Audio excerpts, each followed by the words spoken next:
Welcome to Sweet Life Beat Life. We hope this video helps. In this video, I will explain how to play Winner Man on the piano. We'll start by exploring the song's structure, which typically includes an intro, verse, chorus, and bridge. Understanding the key signature, perhaps C major or G major, is crucial for correct finger placement.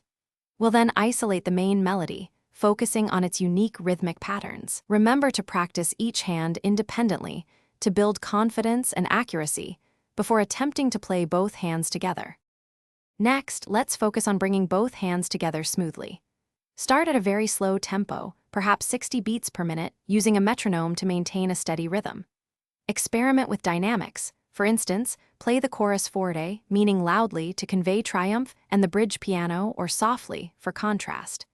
Consistent, thoughtful fingering is essential for fluid playing and avoiding awkward hand positions, making the piece sound polished.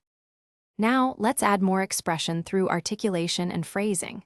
For example, use staccato for short, detached notes in the verse to add a playful feel, and legato for the flowing melody in the chorus. Think of each musical phrase as a sentence. Give it a clear beginning, middle, and end. Actively listening to your own playing will help you refine these expressive elements, bringing the music to life with your personal touch. Finally, let's discuss effective practice and performance strategies.